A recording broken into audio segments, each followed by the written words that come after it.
So, well, I call this paper Clouds of Witness, or just lying, truth-telling, and climate change. I mean, my kind of first discipline is as a theologian, and one of the things I've been trying to do in the book I've just written, called The Moral Climate, The Ethics of Global Warming, is to ask the question what resources there are in theological, cultural, and historical traditions for addressing a problem like climate change. Because one might not think that it's something that you would find resources for in the ancient religions. But as I've spent more time on it in the last 2 years, I've found that there are quite a lot of resources. And of course, one of the resources is in the Christian tradition is this phrase "clouds of witness," or to put it more accurately in biblical terms, "cloud of witnesses."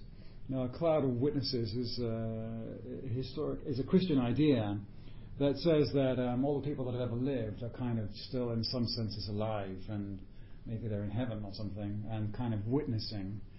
They have witnessed in the past in their lives to the truth of God, and they have lived in a certain way which is consistent with that truth. And then there's a sense in which they continue to have a presence among Christians, particularly in their worship. And it struck me that as I studied, clearly as an amateur, the science of climate change for a couple of years, that there was a strange analogy between this idea of the cloud of witnesses and the what's happening in the atmosphere. Because in a sense, what carbon that has been released into the Earth system in the last 250 years represents is geophysical memory of our actions over this last 250 years. So in a strange way, the Earth system does witness, it doesn't forget. And in particular, the atmosphere and atmospheric gases and the other carbon sinks. All of these, in some way or another, are witnessing to the amount of industrial gases that we have emitted into the atmosphere since the Industrial Revolution. And yet this idea that there is some kind of maybe eternal truth in a scientific claim is rather counterintuitive, given particularly the attempts of people of faith and people associated with faith positions, particularly on the religious right, to deny that there is a problem in humanity's relationship with the planet in general, or in particular in relation to climate change.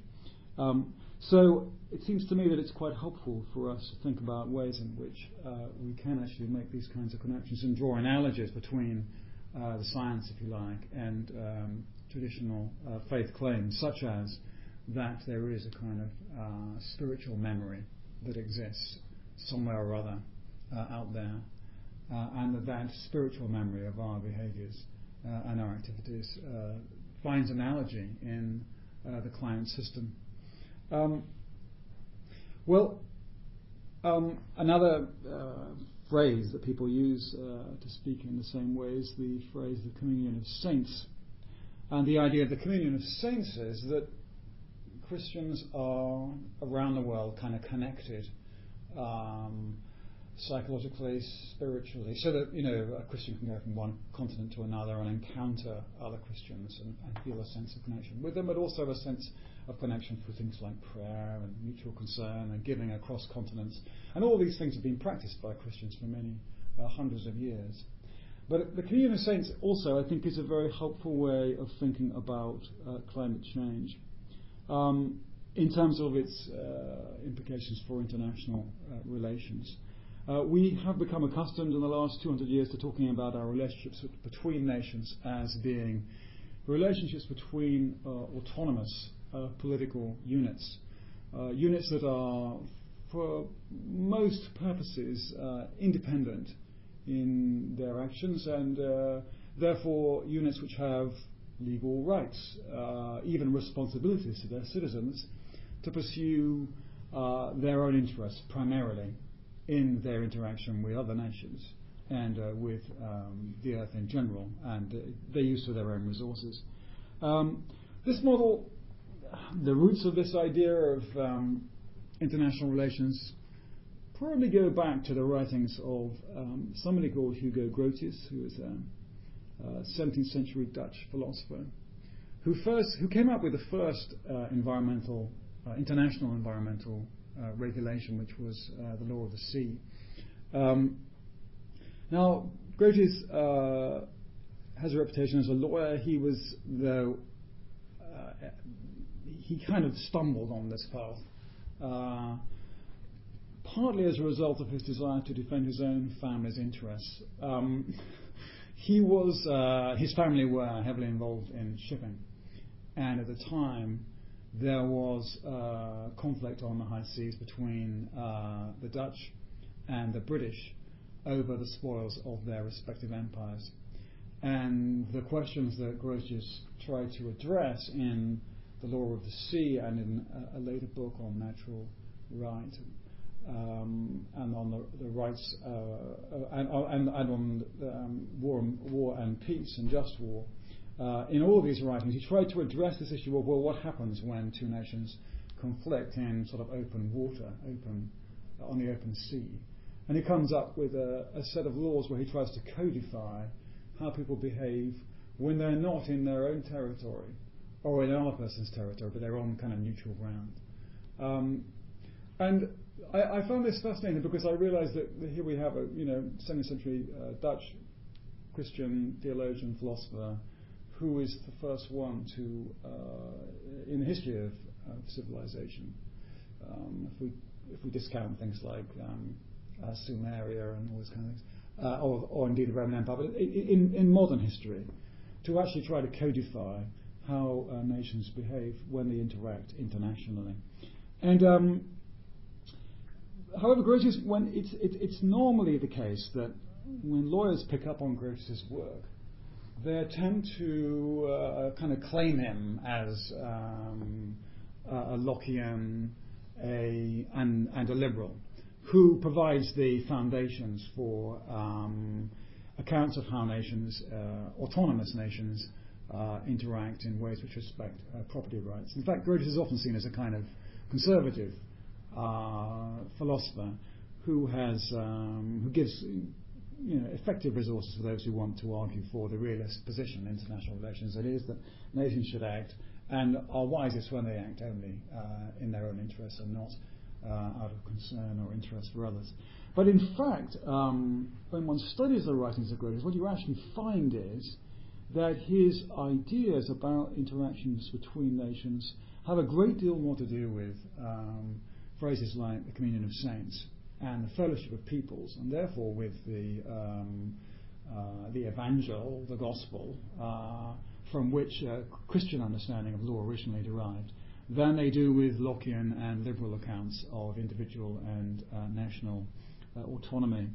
And so you find Grotius elaborating accounts of international relations which do admit the possibility that nations might need to act at some times, not only in their own interests, but in the interests of others. And that those times might be on occasions when a nation within its borders or beyond its borders is threatening another nation or a group of people who are weaker and are therefore in need of support from someone who is in a position to intervene on their behalf. Well, it seems to me then that when we look at the international politics and the international law in relation to the problem of global warming, we perhaps need to revisit some of the kind of founding principles of the way we think about these things. Now, I say that as a moral theologian and as a moral philosopher, and I say it because it seems to me that the situation we actually find ourselves in internationally is one where effectively the people who live like this are invading the territories of the people who don't live like that right around the world right now through greenhouse gases. And in traditional moral terms, what we're in effect doing is maleficence. We are acting maleficently towards people who are not in a position to defend themselves from our actions through the climate system, through the Earth system.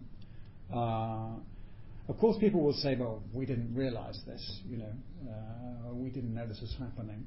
But of course, also, it is not the first time, and it is not unique in the relationships that already exist between industrialized and industrializing, or developed and developing, or colonial and colonized nations.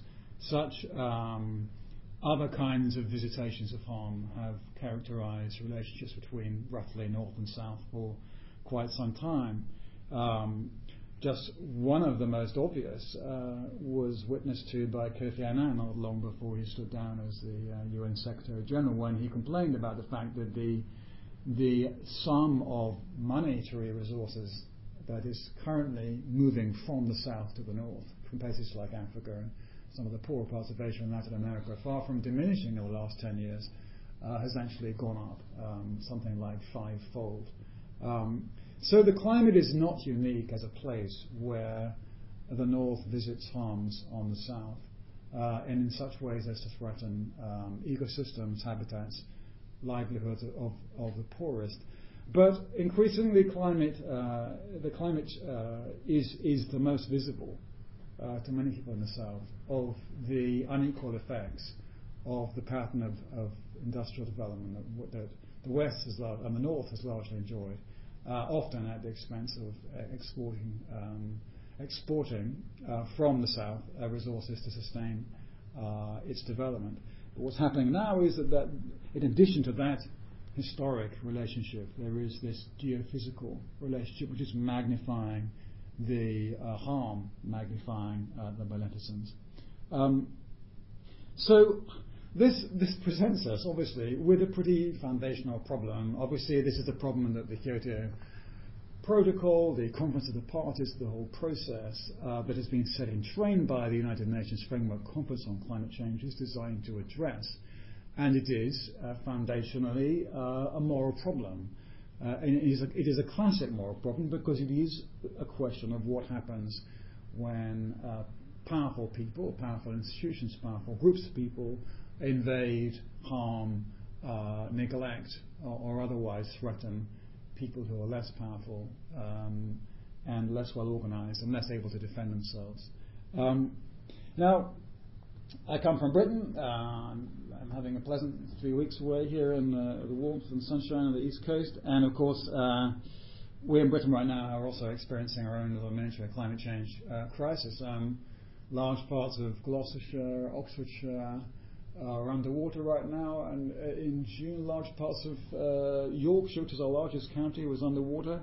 The city of Hull, which is on the coast in the north-south, northeast, was virtually submerged. Thousands of homes in that city were underwater. Like New Orleans, Hull unwisely has built below the waterline, significant parts of it, and therefore depends on flood defences, which failed. And flood defences have failed all over Britain in the last 2 weeks or so. So it isn't as though we in the north are not experiencing odd things going on with our climate right now, which are having economic costs. We are experiencing odd things, and they are having economic costs. Part of the problem in Britain is, though, people say, oh, well, this is obviously, climate change isn't happening now because it's not hot, it's not dry, it's not warming, it's actually raining, and this is completely opposite to what we were told would happen. And so there's a sense in which this isn't really what we expected. This isn't really about the science of global warming. This isn't about how much we've been driving or how much coal this country has burned in the last 300 years.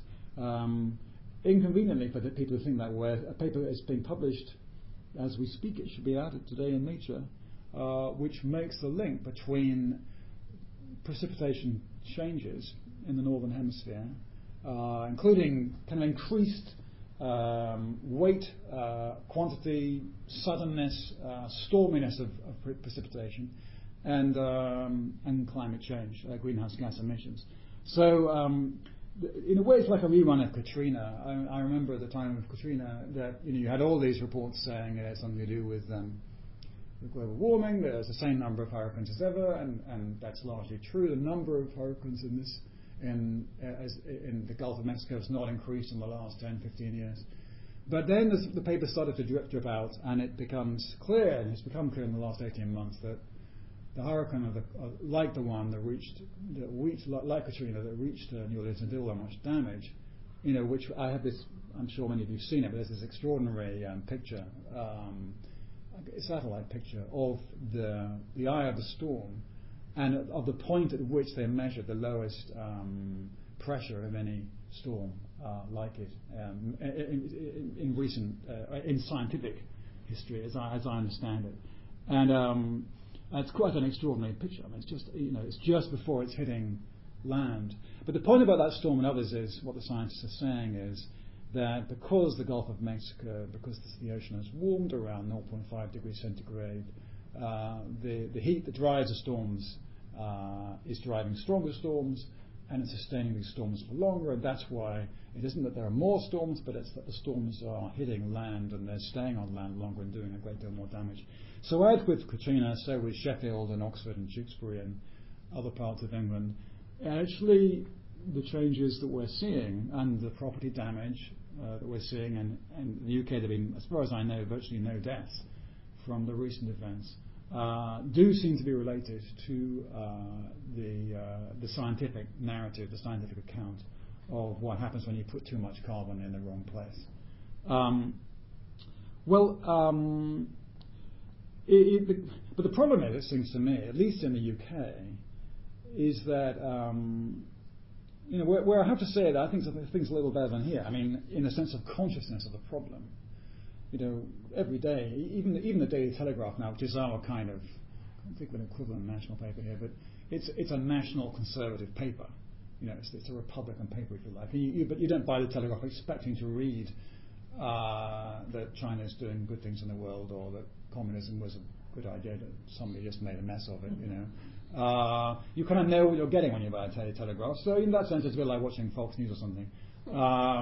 But even the Telegraph is now regularly reporting on the science of global warming, regularly, considering and even looking at things like, how much carbon people are putting out. And, you'll find the phrase carbon footprint in the Daily Telegraph not as often as you might find it in The Guardian or The Independent, which is the paper in the UK which is kind of led on these issues. But you will find it. So there is a growing, and in the UK, you have politicians on left and right. We probably don't have any politicians on the left anymore in Britain. It's a bit like the States in that respect. But anyway, on the right and the middle, you find them all kind of not only agreeing about the fact that there is global warming, but also agreeing, but then fighting about who can kind of outgreen the other in terms of policy suggestions. And at one point, the Conservative Party came out earlier this year with a proposal that 60%, which is the official government, aim to reduce Britain's carbon emissions by 60% by 2050 was just way inadequate, which it is, and that we ought to be aiming at 80%, which is absolutely right. And quite a lot of the science that I've seen recently would suggest that 90% by 2050 is actually the only hope we have of getting beyond 2 degrees centigrade. And that was then a position that Lord Stern took in the famous Stern Review. So we have a change in consciousness, I think, in Britain. We have a growing sense that the science is true, but there's still a great deal of argument about what we could do and how we might act on the basis of the science to change the way we're living. But most of the argument so far has been that there has been no physical reduction in UK emissions as a result of that change in consciousness in the last 2 or 3 years. Actually, our emissions have slightly increased in the last 2 or 3 years. In the last 10 years, they've gone down because we've moved largely from coal to gas. And we did that not because we wanted to save the planet, but because we hated miners. Because miners, if their coal is running too many of your power stations, they have too much political clout, and they tend to be left-wing and troublesome, and they do a dangerous job, and some people might say they have a right to be troublesome, and so some of you may remember that Margaret Thatcher particularly took against them, and so it's quite a long time ago that we decided to stop burning coal and start burning gas. And so the British government is currently saying, here, great, we've reduced our emissions and others should follow suit, but in reality, that was a historic reduction from other causes. We have not yet dramatically changed the way we live in Britain to deal with global warming. But having said that, also I must say that our carbon footprint is per person still a little bit smaller than the US, looking at about 12 tons versus 19 tons per person if you average it out.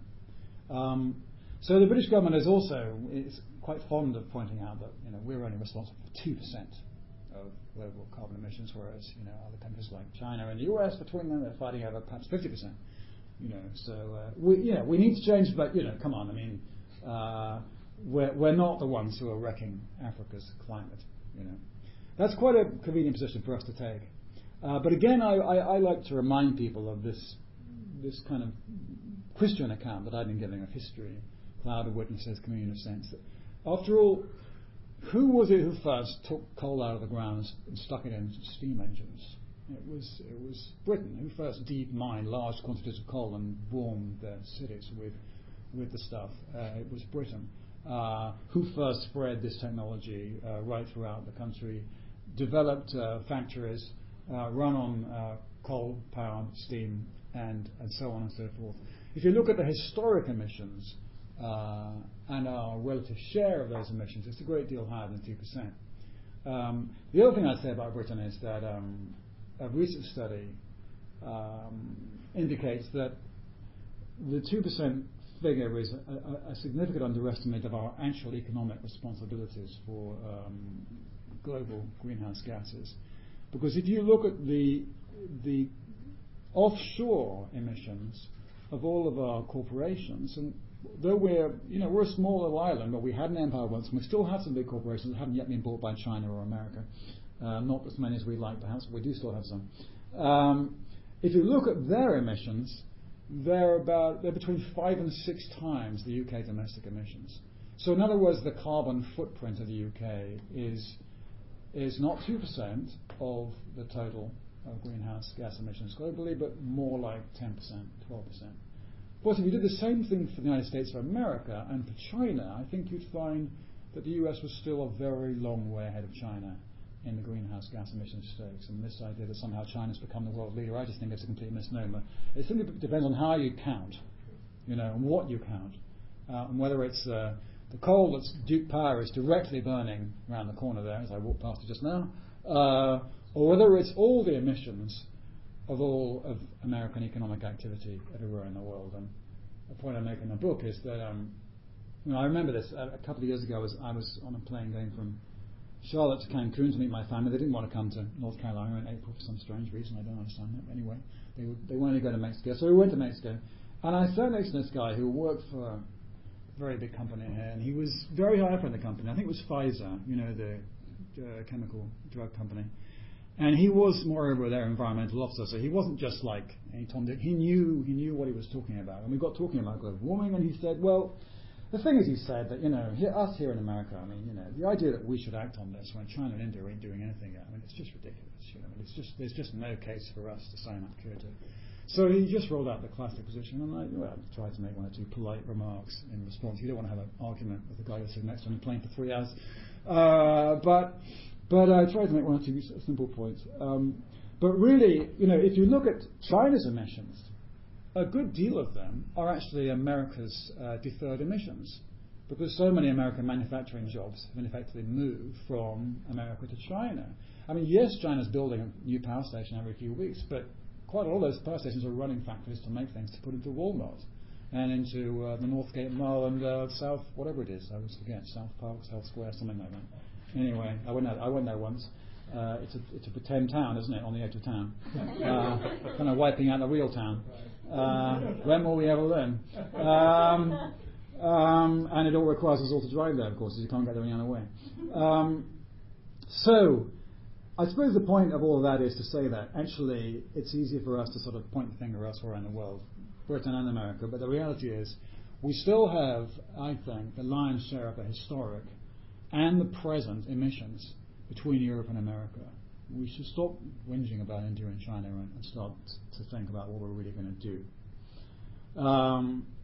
And that brings me, of course, to the lying and the truth-telling part of this talk. I mean, and the Kyoto Protocol.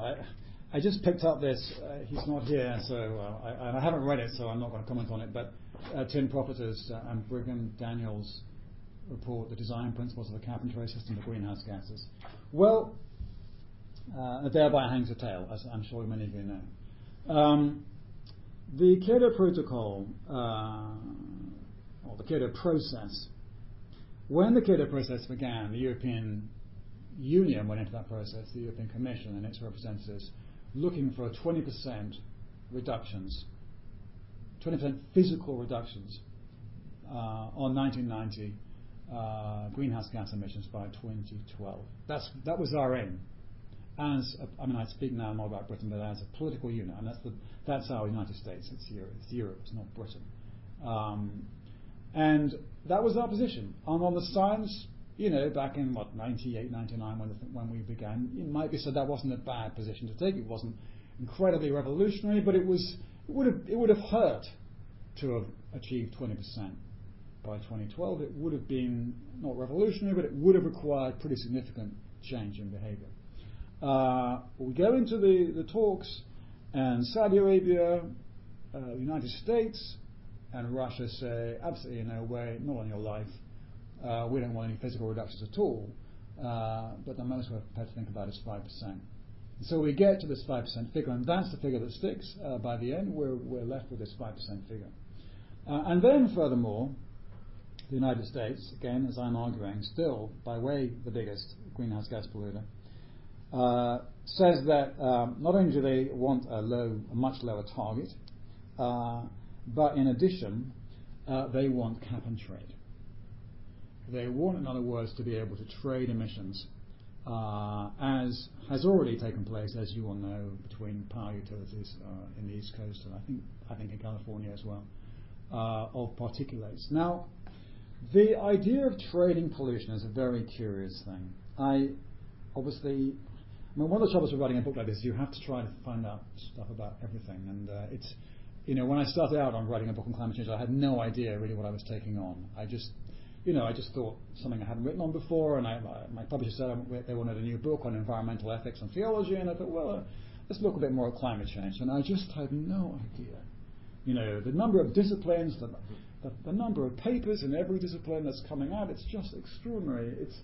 In some ways I think it's a very good thing. We've put together at Edinburgh University, at my suggestion, a climate change network right across the university now, with the aim of bringing people from all the three colleges, sciences, medicine, because of course health effects, and humanities and social sciences, into a network to try to find kind of cross-disciplinary ways of taking research agendas forward on climate change. And we've already had 2 or 3 really interesting networking meetings. It's attracted some press interest and so on, and some grant applications will follow. But I suppose what for me was exciting about that was that when we got together, we got all these people from these different disciplines together. It was probably the unique moment for me in my experience at the university. We virtually don't have, and we no longer govern. We're no longer governed in a democratic way. We used to have a senatus in Edinburgh, but when we've gone for this kind of central management structure. It's all devolved to schools, colleges. Senatus is like a talk shop. I don't know whether you have something like that here, but it's not a real governing body anymore. But here were people from all across the university, all different disciplines, in a room together, about 50 people, discussing an issue which all of them, from very different angles, were actually investigating already, but they'd never talked together about it before. Geophysicists and chemists and and people doing work on development and clean development mechanism, and people looking at the ethics and the philosophy and so on. So it was fascinating, and it did give you a real sense of that it's good to be in a kind of a traditional great university which has all the disciplines. So in an interesting way, I think climate change is, the kind of upside, at least from the academic point of view, is that it's forcing us to come together again, because we actually can't deal with it just sitting in our own little corners. We actually have to look at it across all the disciplines, including cultural studies, religion, ethics, as well as science, as well as medicine, as well as the economics and the politics, because it's going to ultimately evolve, and it does impact upon every aspect of human life and every aspect of culture. So, well, that was exciting and interesting. And there was a reason I went off on that red herring, and it'll come to me in a second. The thing that we got talking about in that meeting in the end, the first public debate we had was about carbon emissions trading, or carbon trading as it's got known in a rather derogatory way. And I mean, it's become the popular, rather derogatory phrase for it is carbon trading in Europe, and it is seen as a menace by environmentalists on the whole. And so the question for me as a moral philosopher, theologian, is this a genuine way in which nations are going to actively reduce their emissions? Is it really going to work, or is it simply lying rather than truth-telling? Well, in a sense, the research has not yet been done. I mean, there are no scientific papers yet on carbon trading. Bill Schlesinger, the former dean of the school, wrote a piece in Science saying he didn't think it was going to work. He didn't trust the science. He didn't trust that this kind of, from his point of view, the only thing that was going to work were physical emissions reductions and regulations which would force those reductions on individual nations. And that, just right at the outset, that's roughly the position I would take as well. I think Bill's completely right about that. I guess most of you know the principle, but let me explain it a little anyway, just in case you don't. I mean, it's a little complicated. But let me explain first the history, because it's a history that I think is really interesting. There's a Canadian economist called Dale who first came up with this idea of trading pollution. It's very counterintuitive, but then academics are good at being counterintuitive. We're supposed to be good at that, thinking new solutions to old problems. And up to Dale's work, people had thought that pollution was an economic cost. It was an externality, and you had to find some way of internalizing it to make the system work to address that externality. And the conventional way of thinking about that is make the polluter pay. And the most efficient way, until Dale's work came along, that was reckoned that this could be done, was through taxes. So in other words, if you emit a certain amount of a substance, then you're taxed on that emission, and or else you fine. I mean, a combination of taxes and fines. Both of these, to companies, of course, and to economists, look punitive. And when you start talking about punitive, the economists will start talking about inefficient. They don't think that regulation of that kind promotes economic efficiency. Because for an economist, efficiency is when you have these two laws of supply and demand working in perfect harmony, which of course they will do in a computer system or in a graph on a page. They do work in perfect harmony, and you can price your resource, and you can price your consumers, and you can get that lovely. But of course, in reality, people don't behave as economists would like. So, in reality, the question is it actually more efficient to make the market work to price pollution than to allow governments to do it, which is effectively what we're talking about here. Do we leave it to the market, to the maths of the market, or do we actually still require political sovereignty and regulation to achieve the goal? Well, Dale's approach is we use maths, we use market mathematics. For me, as far as I'm aware, the first place where this was tried was in the power station emissions on the east coast of the States, of certain particulates, sulfur, mercury, maybe some others, maybe just soot as well, I don't know, I would guess. Not soot. Sulfur and NOx. Sulfur and nitrous oxide. Nitrous oxide, sulfur and NOx. Not mercury then. Yeah, not mercury. Not mercury. Okay, you did left mercury out. That's too nasty to even think about. Let alone trade it. I mean, I've seen papers, on the results of this. I still think the jury's out whether it's actually really had benign effects in terms of reducing the overall amount of pollution in these substances, or whether it's just, somebody wanted to, someone built a more efficient plant here anyway, it was going to always produce less, so it's then possible for the Tennessee Valley Authority to go to that company and say, okay, can we buy some permits because we don't want to clean up anytime soon. Probably, some of you in this room will know more than me about that, and you can tell me later. Anyway, that's the principle. That each company is given a cap, and then you can trade up to the cap. If you go over the cap, then you have to go into a market and buy a permit to trade above the cap, to produce above the cap. And what we've now done as a result of the American threat to not sign up to, this is how it got into the Kyoto Protocol. The American representatives said that they would withdraw, they wouldn't ratify the treaty if it didn't have cap and trade. The deep irony, of course, is that America has still not ratified the treaty, and it has cap and trade. Why did we bother, you might say? Well, we came down to 5%, and then we went to cap and trade. Now, as I said, there have not been any scholarly studies. There have been a number of investigations of these activities resulting from the two existing cap and trade systems. Europe now has up and running a European carbon market. There is also up and running a rudimentary clean development mechanism. So it's now possible to actually go and study the effects of carbon trading in these two systems. And the Financial Times did one of the first studies. It's a fairly respectable UK financial paper. It's, I think, a little more open to the science of global warming than the Wall Street Journal. I'm speaking with a little bit of understatement there.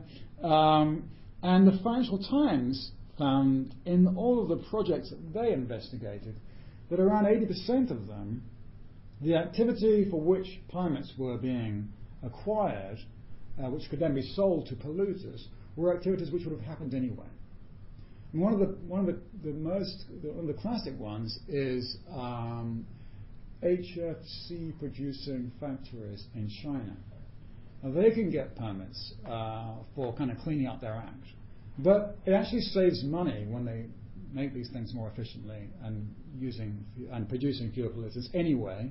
And the Chinese, I've lived in a Chinese culture for 5 years, and the Chinese know a thing or two about saving money, and so they're doing it anyway. But there's a market out there, and there's a regulator out there who'll give you permits for doing something you were going to do anyway. So you can get them, and then you can sell them. So then you get a subsidy effectively from the carbon market for doing something you would have done anyway. Now that's the biggest example where cap and trade has not produced any real emissions. All it's done is to produce emissions which would have happened anyway. Not only are there these kinds of, that I would say is an example of lying. In a kind of collective institutional sense, what we're saying is we've set up a wonderful system. It's going to mean that we can carry on with cars on the motorways and the highways, but someone somewhere is going to produce less, and so it doesn't matter. It's lying. It's just not true, because a lot of the activities that have so far been undertaken under the correct trading system are actually activities which would have been undertaken anyway. Then look at the CDM, the Clean Development Mechanism, things like so-called Kyoto forests. It's actually quite hard to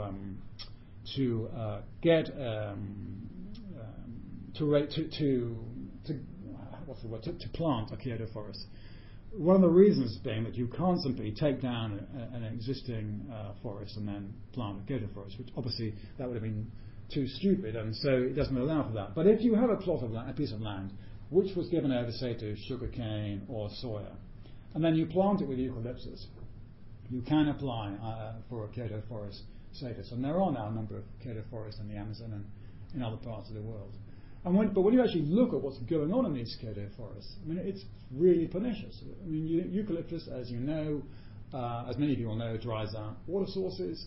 I've seen videos of small farmers living in these areas where large companies, which have got Kyoto status, acquired permits of planting these forests, have lost their water sources, their wells are dried up, their rivers are dried up, they can no longer fish.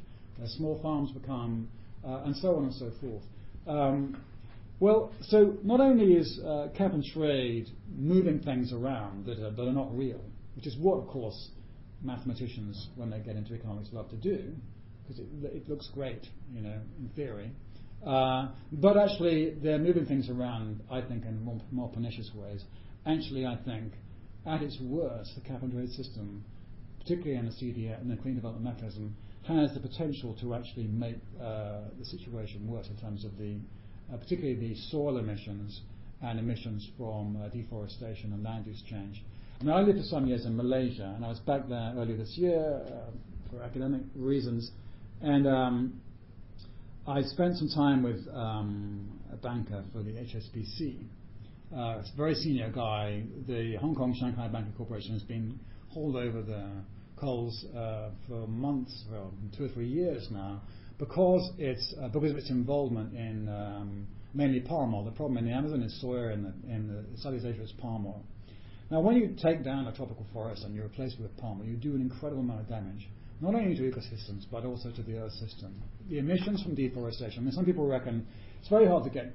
I mean, some of you may have the hard facts at your fingertips, but some people say 20%, 30% currently of global emissions are coming still from deforestation. But that's just a rough guesstimate off the top of my head. But there's no question that deforestation in Southeast Asia has contributed to global warming. There's a spike. I found a paper on this, actually.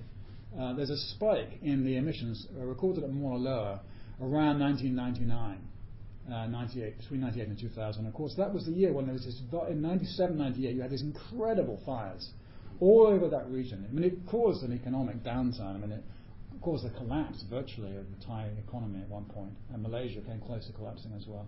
The whole region was blanketed in smoke. I mean, it was absolutely insane.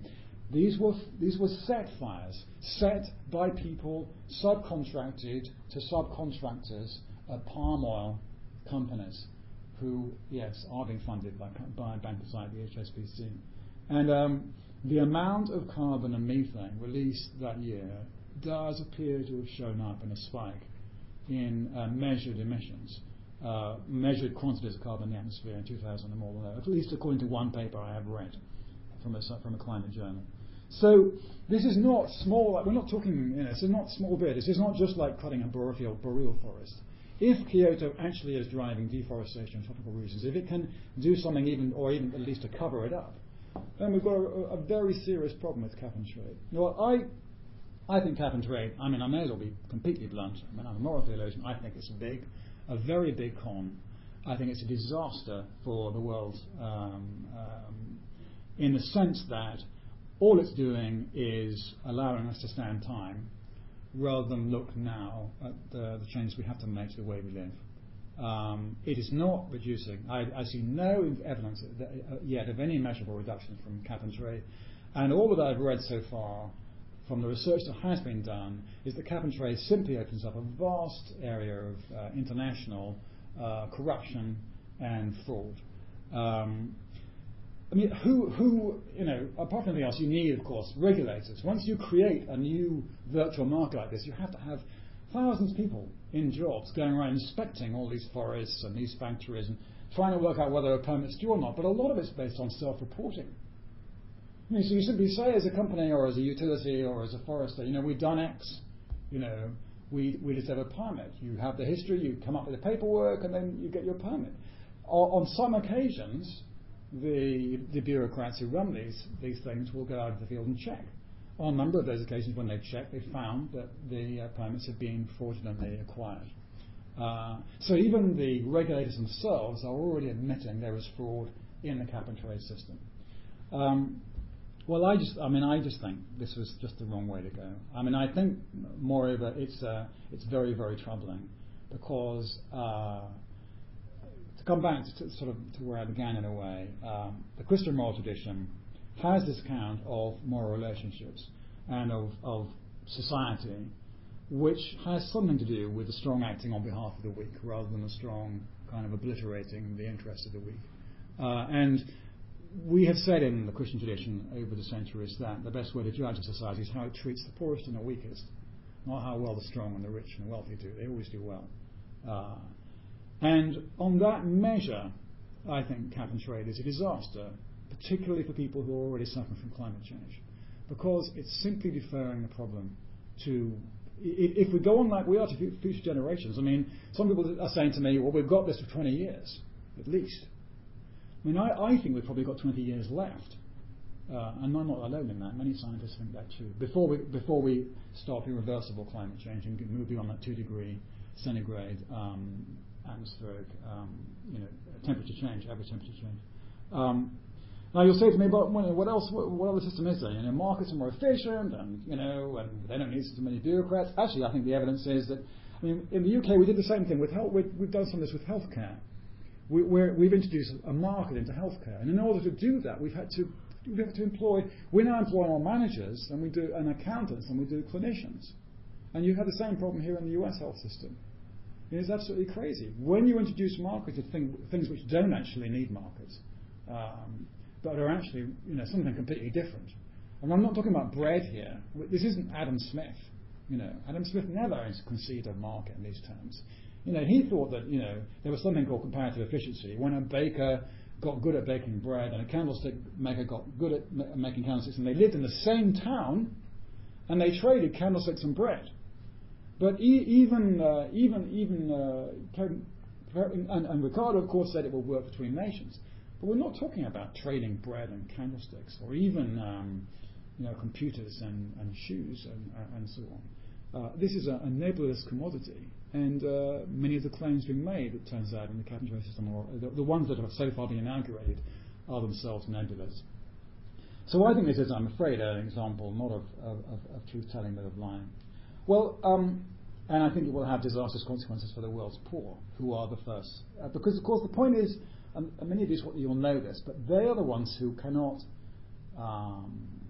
defend themselves from extreme weather events.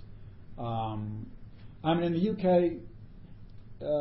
people have been hurt by recent extreme weather events. Many of them are insured, not all of them, and it's the poorest who are not insured, and they will suffer the most, even in the UK. But in global terms, people in Bangladesh, people in Kiribati and Tuvalu, people in Tanzania who cannot, the first are suffering from ocean level rises and growing storms and increasing floods. In places like Tanzania, much of sub-Saharan Africa, you already have vast numbers of environmental refugees. You have already reductions in crop outputs.